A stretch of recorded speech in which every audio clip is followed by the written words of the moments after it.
সকলকে। আমাদের সবার মাঝে আজকে পেয়ে গেছি আমাদের সবার প্রিয় রাহুল দা। এটা আমাদের কাছে বিশাল বড় একটা পাওনা।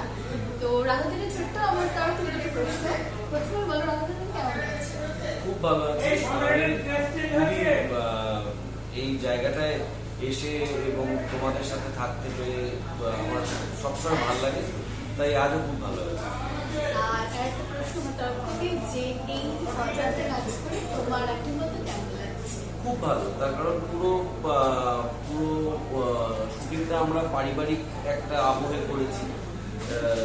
তুমি ছিলে আমাদের প্রডিউসার, তোমার হাজবেন্ড আমাদের ডিরেক্টর, তোমার ছেলে আমার ছেলের রোল করেছে, মানে এবং যখন একটা পরিবার ইনভলভ থাকে তখন পুরো ইউনিটের ভদ্রতা সভ্যতা সবটাই বদলে যায়, কারণ একটা বাচ্চা আছে, একজন মহিলা আছে, তাদের সঙ্গে থাকতে হবে। ফলে আমরা খুব মজা করে, অনামিক, পুনাম, আমরা সবাই মজা করে নর্থ বেঙ্গলটা তো করেইছি, এখানেও খুব ভালো শুটিং করেছি। শুধু নর্থ বেঙ্গলে যে অত গরম হতে পারে আমি অজান্তে শুট না করলে জানতে পারতাম। আচ্ছা, তোমার সাথে কথা বলতে তো ভীষণই ভালো লাগলো। আর তুমি যে ছোট্ট ছোট্ট আমাদের সম্পর্কে এত সুন্দরভাবে বললে, তো এটা আমাদের কাছে বিশাল বড় একটা প্রাপ্তি। তো thank you so much Rahul দা। Thank you. ঠিক আছে, সবাইকে।